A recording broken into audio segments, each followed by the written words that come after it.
Residential status, ये एक 15 mark का क्वेश्चन तुमको आएगा।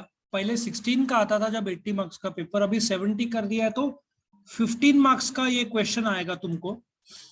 और कभी कभार जब बड़ा क्वेश्चन नहीं आता है तो शॉर्ट नोट में भी आता है। 100 में से 99 टाइम्स ये क्वेश्चन आएगा एग्जाम में।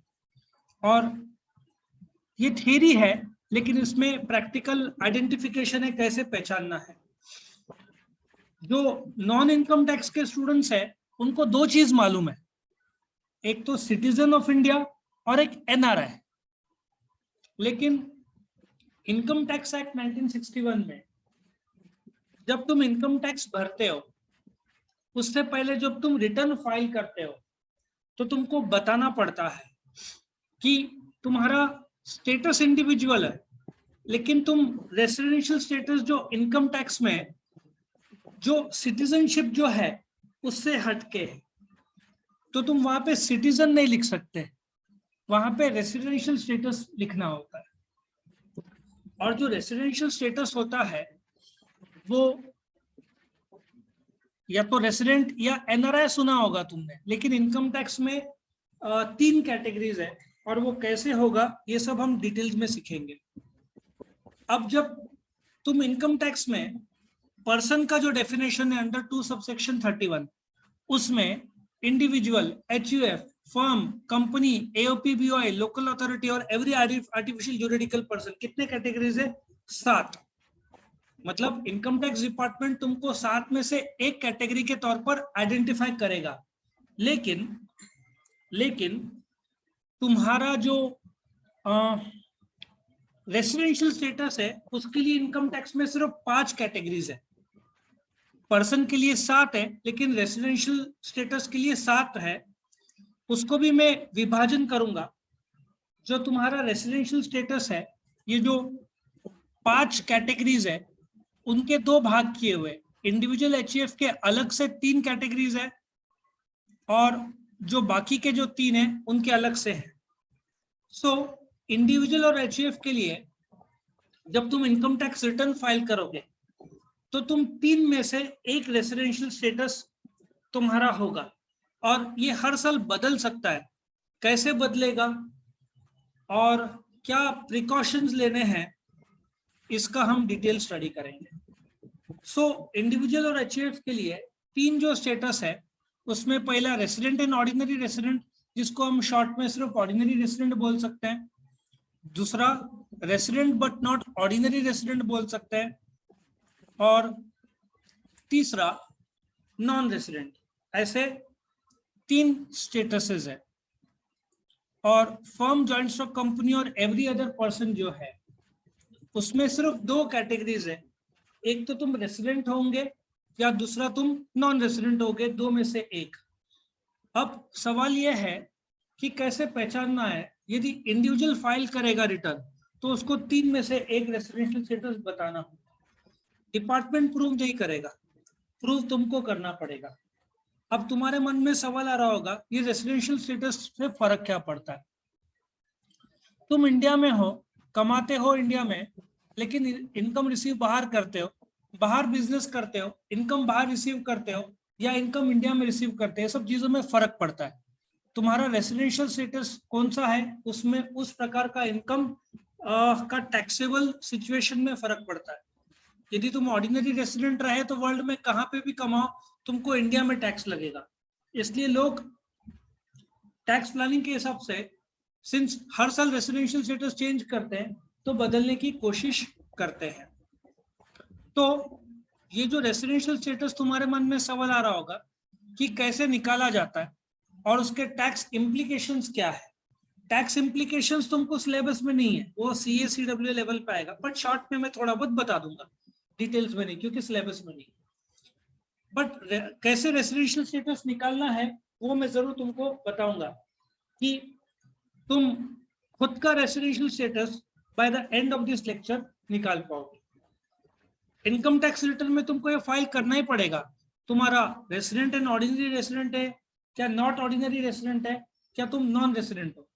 ठीक है, तो अभी हम क्या करेंगे, जो रेसिडेंशियल स्टेटस है उस पे डिटेल्ड डिस्कशन करेंगे of different entities. So if you check out, there are different entities here.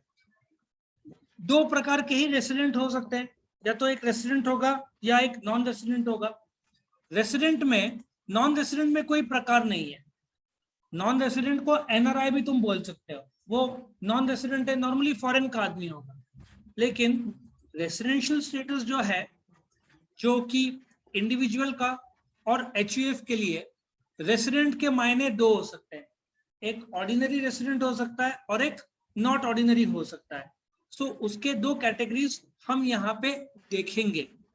कौन से रेसिडेंट के दो कैटेगरीज है?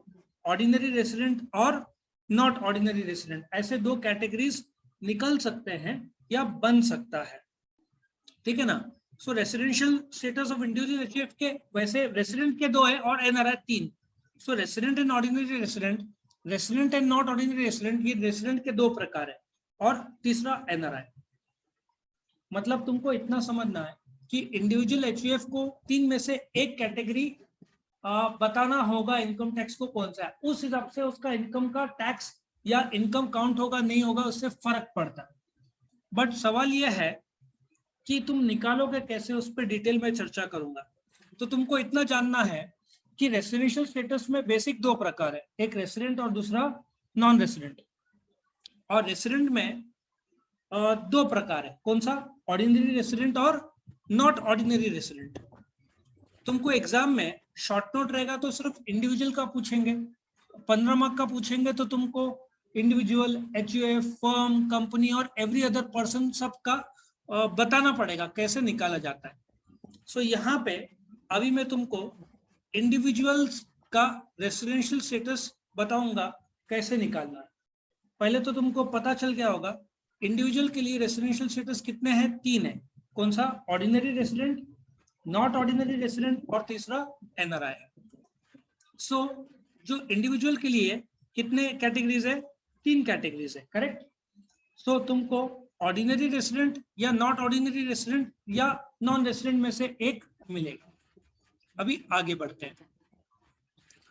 अभी इंडिविजुअल का, तुम खुद इंडिविजुअल हो, तुम्हारा खुद का रेसिडेंशियल स्टेटस निकालना है तो दो कंडीशंस है. एक को बोलते हैं बेसिक कंडीशन, दूसरे को बोलते हैं एडिशनल कंडीशंस. दोनों में दो दो कंडीशंस है. ये तुमको कंडीशंस एग्जाम में लिखना होगा. इसके दो एक्सेप्शंस है जो मैं थोड़ी देर बाद बताऊंगा. बेसिक कंडीशन दो है और एडिशनल कंडीशन दो है.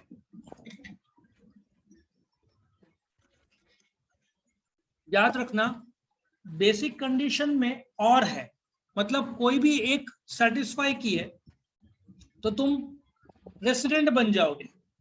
फिर तुमको ऑर्डिनरी, नॉट ऑर्डिनरी के लिए एडिशनल कंडीशन देखना पड़ेगा. तुम खुद का रेसिडेंशियल स्टेटस निकालने के लिए इंडिया का या जो भी इनकम टैक्स भरता है उसको ये इंडिविजुअल के तौर पर ये कंडीशंस के थ्रू गुजरना होगा. बेसिक के कितने हैं? दो. एडिशनल के कितने हैं? दो. कभी भी शुरुआत किससे होगा? Basic condition. उससे नतीजा क्या निकलता है कि तुम रेसिडेंट हो क्या एनआरआई. इंडिविजुअल के जो ऑर्डिनरी और नॉट ऑर्डिनरी के लिए एडिशनल कंडीशन में जाया जाता है. सो फिलहाल तुम एडिशनल को भूल जाओ. फिलहाल हम क्या देखेंगे? Basic condition.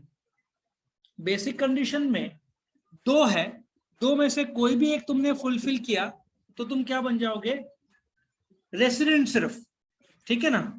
उसके बाद ऑर्डिनरी, नॉट ऑर्डिनरी को ढूंढने के लिए कहां जाना होगा? एडिशनल में. तो बेसिक कंडीशन में नंबर 1 प्रीवियस ईयर. ये जो साल चल रहा है ये क्या है? कौन सा फाइनेंशियल ईयर? आज 1 अप्रैल है. शुरू कौन सा हुआ? 2022-23. ठीक है.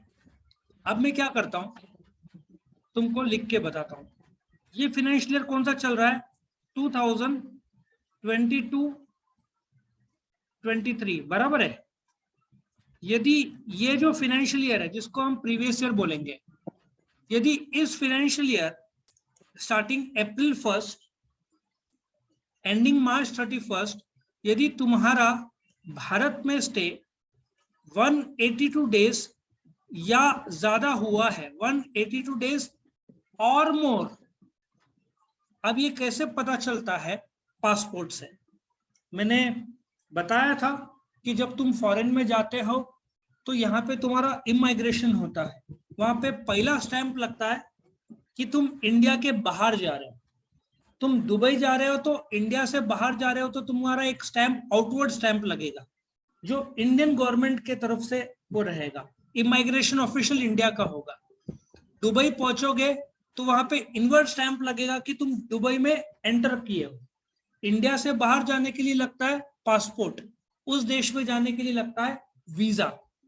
कुछ जगह पे वीजा पहले से, दुबई में वीजा ऑन अराइवल नहीं है, करीबन 7,000 रुपए लगता है वीजा का, पहले से निकालो फिर वहां पे जाओ। थाईलैंड जैसे देश में वीजा ऑन अराइवल है, लेकिन पहले से निकाल के जाना अच्छा, टाइम सेव होता है। तुम दुबई में जैसे लैंड हुए तो इनवर्ड का स्टैंप लगेगा तुम्हारे पासपोर्ट में। तुम देखो पासपोर्ट में 4 स्क्वायर रहते हैं, लेकिन वो लोग कहीं पे भी लगा देते हैं। ये मेरे को लगता है कि बड़ा अजीब पना है, पहले पेज में चारों जगह लगना चाहिए, लेकिन उनको मन चाहे जगह लगा देते हैं।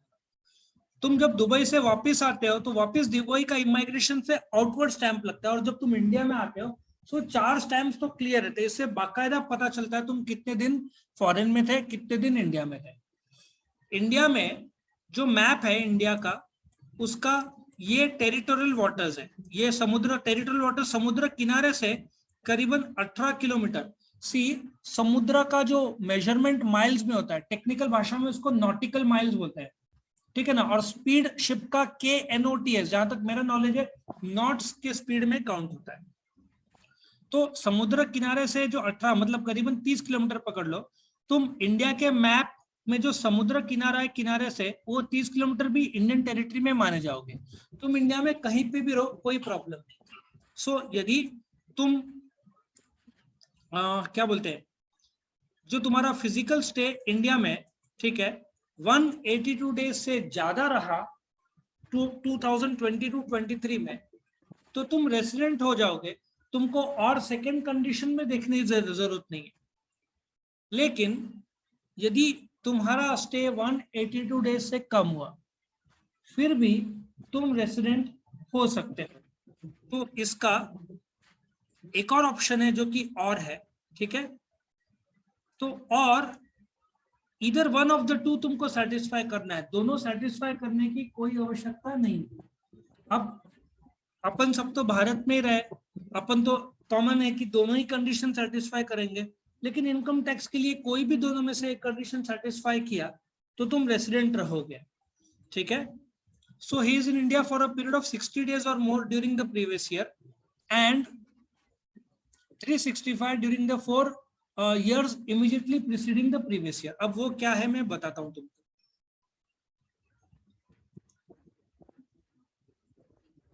नाउ ये तुम्हारा कौन सा है, 60 दिन। सपोजिटली अप्रैल में, जून, जुलाई में तुम फॉरेन चले गए, तुम वापस इंडिया में नहीं आए, ठीक है। सो तुम्हारा बेसिक कंडीशन नंबर 2 भी पॉसिबल है। वो देखते हैं क्या है बेसिक कंडीशन नंबर 2। ये फाइनेंशियल ईयर चल रहा है 2022-2023।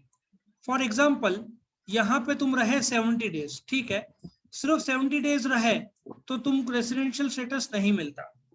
तुम्हारा फिर पिछला 4 साल 21-22, ये ब्लॉक ऑफ 4 years है, इमीडिएटली प्रीसीडिंग। पिछला वाला फाइनेंशियल ईयर 21-22 था, 2021, 19-20 और 18-19, ठीक है। ये 4 तुम्हारे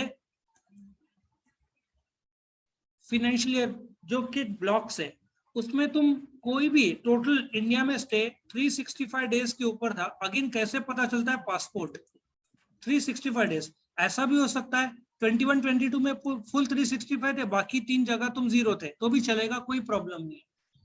प्रीवियस ईयर के प्रीसीडिंग 4 ब्लॉक्स है 4 साल में, तुम्हारा कुल भारत स्टे कितना चाहिए, 365। लेकिन ये उनके लिए जिनका 182 डेज से कम हुआ है, तो बी कंडीशन या सेकंड कंडीशन लागू होता है।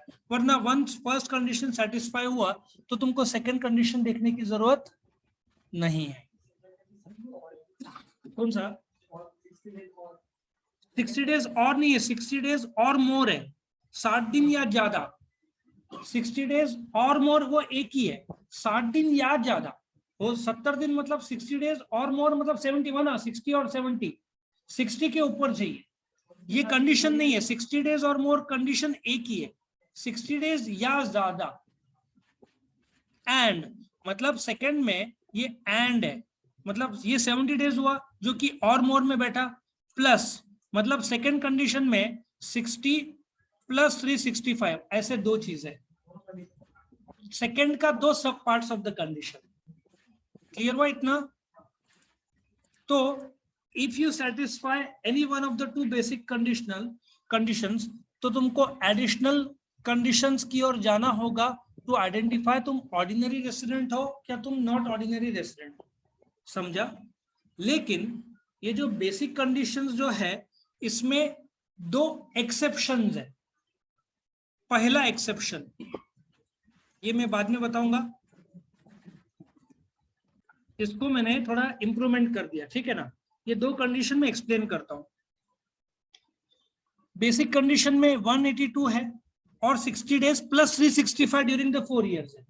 लेकिन यदि तुम नौकरी के लिए इंडिया के बाहर जा रहे हो फॉर एम्प्लॉयमेंट और जॉब पर्पसेस, तो बेसिक कंडीशन नंबर 2 लागू नहीं होगा, तुम्हारा सिर्फ बेसिक कंडीशन नंबर 1 देखा जाएगा।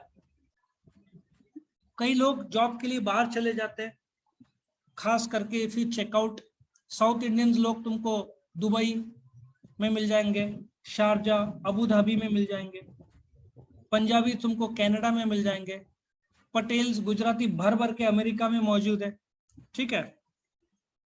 तो इफ तुम जॉब के लिए बाहर जा रहे हो तो बेसिक कंडीशन नंबर 1 ही लागू होगा, नंबर 2 तुम पे लागू नहीं होगा। और इसमें एक और एक्सेप्शन है जो मैं तुमको लाइव एग्जांपल बताऊंगा। मेरे जो चाचा है दे स्टे इन कनाडा, ठीक है। पर्सन ऑफ इंडियन ओरिजिन कौन है जिसके दादा या परदादा भारत में जमा हुए थे, जन्मे थे, अनडिवाइडेड इंडिया, उस समय लाहौर सब इंडिया का ही पार्ट था।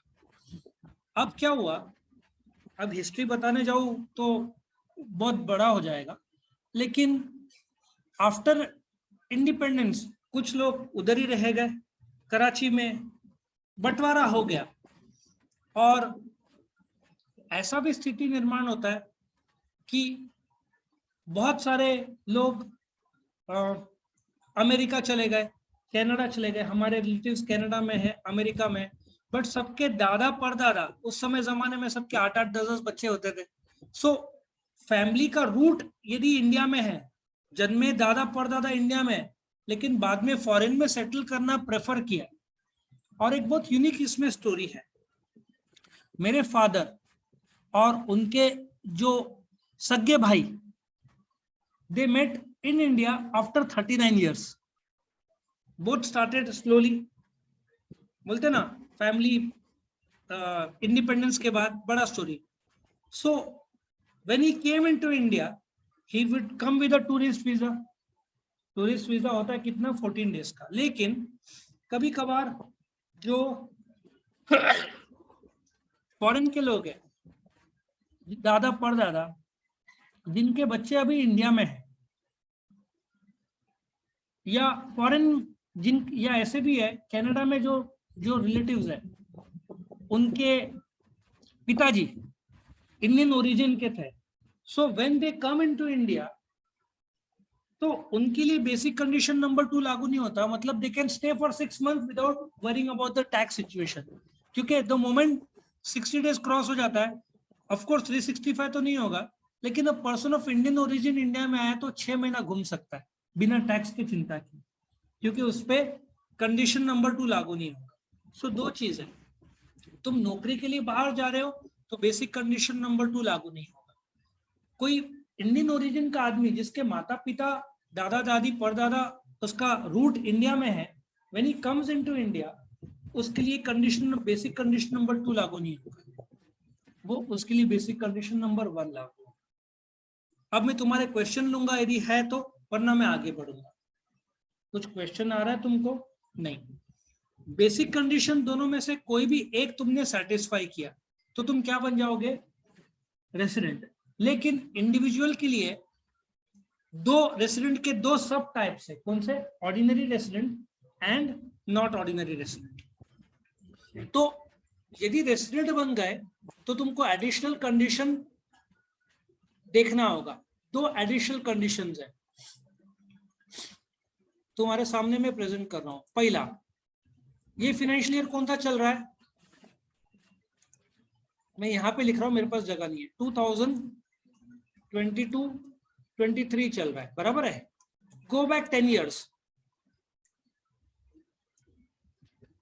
21-22 बराबर है, 20-21, ऐसे करते करते तुम पिछले 10 साल, मतलब ये फाइनेंशियल ईयर को छोड़ दो, अभी जो चल रहा है, इसके पिछले 10 साल में से कोई भी 2 साल तुम यदि रेसिडेंट है तो तुम एडिशनल कंडीशन नंबर 1 सेटिस्फाई करते हो।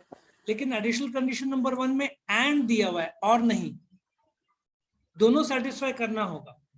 समझ में आया? ये प्रीवियस ईयर कौन सा चल रहा है? 2022-23। पिछला कौन सा था? 21-22, वो पहला। और पीछे पीछे पीछे 10 साल चले जाओ, मतलब तुम सोचो ना, 2011-12 से करीबन लागू होगा, ठीक है ना? 12-13 से तुम्हारा इनकम टैक्स रिटर्न होगा। कोई भी 2 साल रेसिडेंट होंगे तुम, तो तुम basic condition number 1 clear satisfy करते हो। लेकिन इसमें एक और है एडिशनल कंडीशन, जो बताता है कि प्रीवियस ईयर अभी कौन सा चल रहा है? 2022-23। इसका पिछला साल कब शुरू होगा? पहला 2021-22। If you go back 7 years, पिछले 7 साल चले जाओ, ठीक है? इसमें भारत में 730 days यदि तुम इंडिया का फिजिकल स्टे था, तुम ऐसे नहीं बोल सकते मैं शरीर से बाहर था बट मेरा आत्मा भारत में था, नहीं चलता है भाई, शरीर चलता है। तुम शरीर से भारत में चाहिए था और पासपोर्ट डॉक्यूमेंट है, तुमको प्रूव करना पड़ेगा। पासपोर्ट 10 साल के लिए वैलिड रहता है, ठीक है ना? पहले इंडिया में नासिक वालों को थाना जाना पड़ता था, अभी नासिक के नासिक मिल जाता है पासपोर्ट। नासिक रोड है ना, वहां पे तुम्हारा पासपोर्ट ऑफिस है। द्वारका के आगे वो थिएटर के, आई थिंक दिव्या एडलैब्स, कौन सा, नहीं दिव्या, आईनॉक्स सर्कल के आजू है। आई थिंक रिलायंस डिजिटल वहां पे जो है ना, उसके बाजू। तो 7 साल में 730 दिन थे, तो तुम एडिशनल कंडीशन नंबर 2 भी सेटिस्फाई होता है। ये इतना समझा बेसिक और एडिशनल कंडीशन। अब मैं तुमको एक कैलकुलेशन बता रहा हूं, इसको इधर ही रहने देते हैं। एक मैं कोशिश करता हूं नया पेज निकाल सकूं। हाँ, ये नया पेज ही है, समझ लो। नाउ ये देखो, ये बेसिक कंडीशन, ये एडिशनल कंडीशन, ये बेसिक कंडीशन, मैं इंडिविजुअल की बात कर रहा हूँ। ये बेसिक कंडीशन, ये मैं माउस से लिख रहा हूँ इसलिए हैंडराइटिंग थोड़ा अजीब आएगा। ये एडिशनल कंडीशन, बराबर है।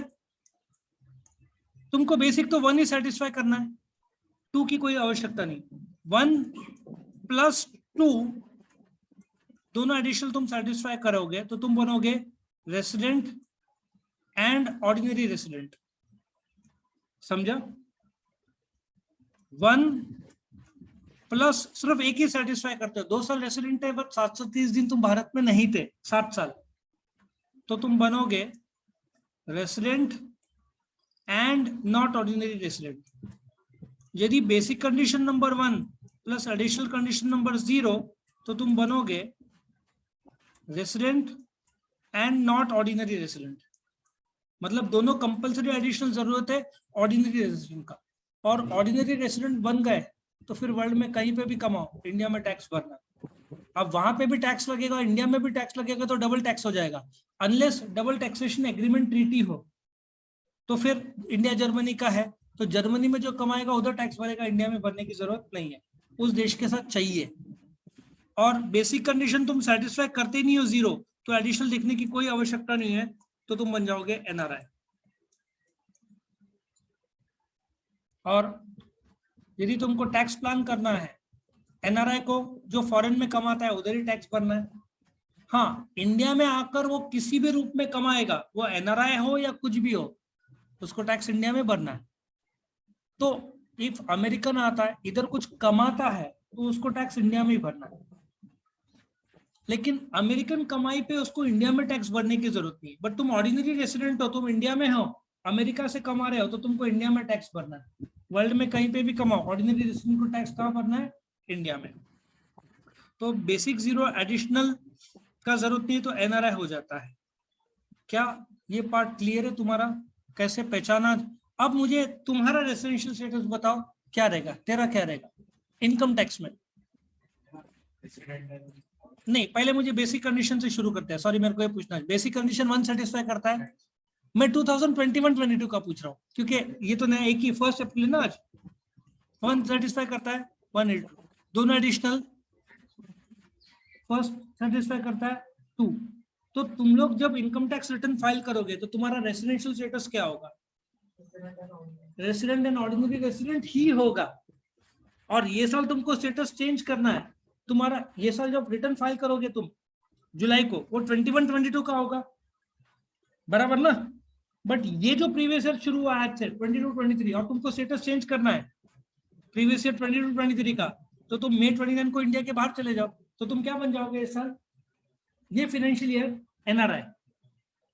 लॉजिक समझ में आ रहा है? मैं इनकम टैक्स की बात कर रहा हूँ, बाकी जो अमेरिकन रहते हैं वो एनआरआई बोलते हैं, वो छोड़ दो, इनकम टैक्स की बात कर रहा हूँ। कुछ सवाल है तुम्हारे? नहीं।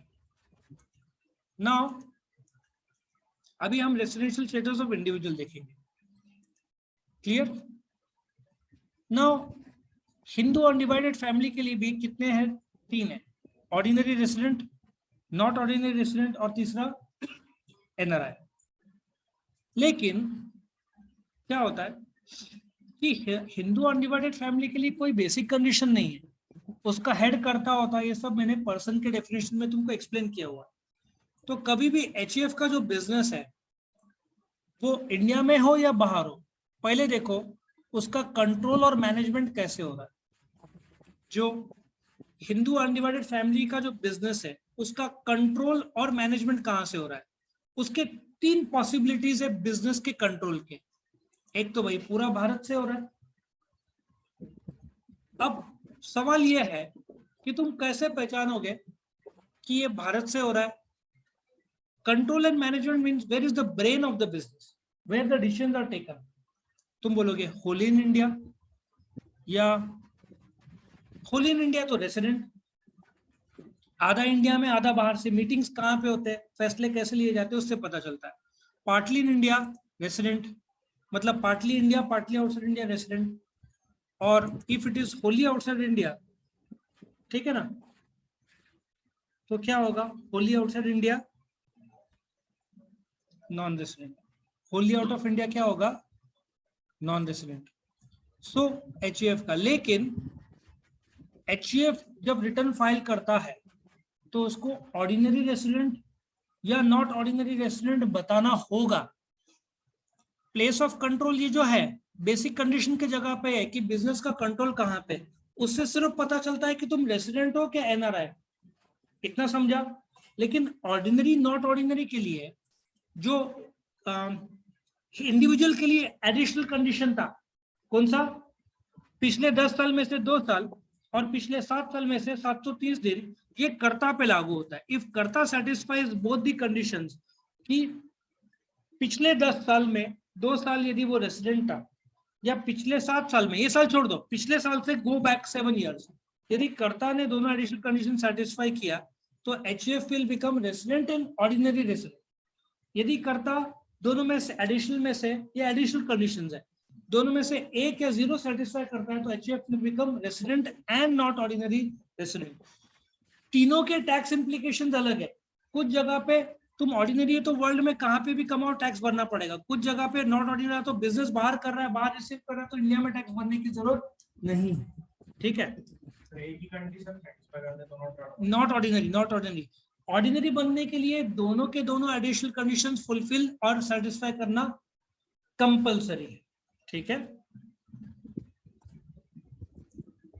अभी इतना समझा? एक अच्छा हुआ कि इंडिविजुअल एचयूएफ, ये सब तुमको लिखना पड़ेगा, एक्सेप्शन लिखना पड़ेगा इंडिविजुअल के केस में एग्जाम्स में जब आएगा। तो जो तुम्हारा इंडिविजुअल हुआ, एचयूएफ हुआ, कंपनी को मैं लास्ट में लूंगा। फर्म और एवरी अदर पर्सन के लिए कॉमन है। Where is the brain of the business, control of the business, मतलब बेसिक कंडीशन, एडिशनल कंडीशन अभी छोड़ दो।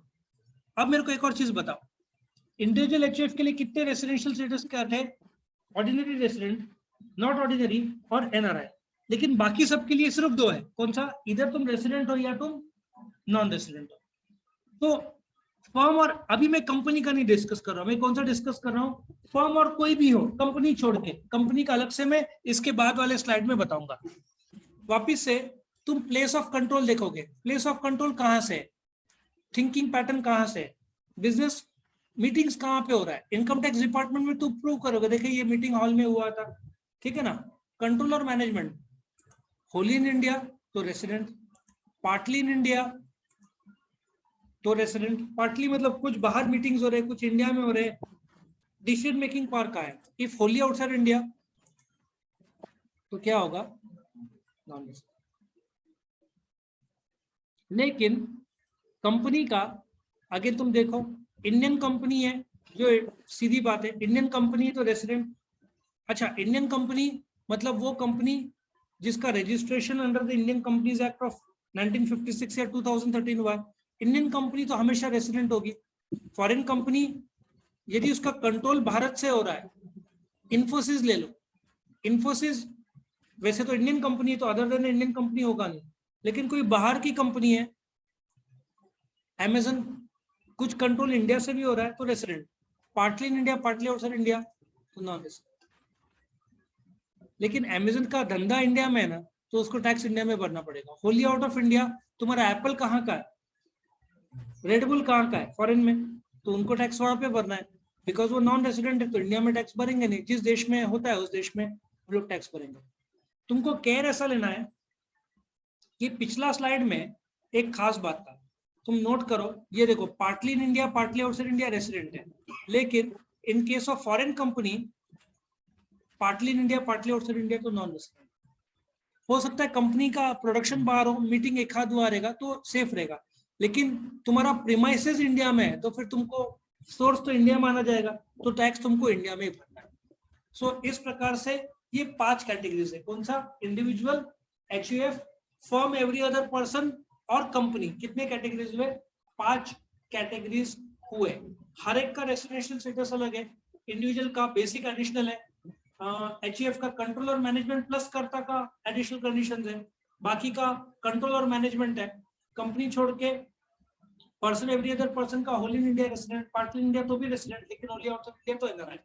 और इसका जो है वो होली आउटसाइड इंडिया और इंडियन और फॉरेन कंपनी का जो तुम्हारे सामने पीपीटी में दिख रहा है वो मैंने बताया। ये तुमको 15 मार्क्स का पूरा डिटेल में लिखना पड़ेगा, पांचों का। और शॉर्ट नोट आया तो इंडिविजुअल का नॉर्मली पूछते हैं, या एचयूएफ का, या कोई भी एक हाथ 2 पूछने चाहिए, और 15 मार्क का आया तो पांचों का एक साथ पूछेंगे। समझ में आया बात? तो जब इनकम टैक्स फाइल करते हो तो तुमको रेसिडेंशियल स्टेटस बताना पड़ता है। एक काम करो, आज तुम्हारे फादर का इनकम टैक्स रिटर्न यदि फादर दिखाते हैं तो देख लेना, वहां पे रेसिडेंशियल स्टेटस रहेगा। करेक्ट? सो ये था पूरा रेसिडेंशियल स्टेटस का अपना डिटेल्ड एक्सप्लेनेशन। तुमको इम्प्लीकेशन नहीं है कि भारत में कमाया या बाहर रिसीव किया, सिर्फ इतना बता दो सोर्स भारत है, रिसीव इंडिया में कर रहे हो तो कोई भी हो इंडिया में टैक्स भरना है, वरना दूसरे केस में उसके इम्प्लीकेशन अलग अलग है जो तुमको सिलेबस में नहीं है। कोई सवाल?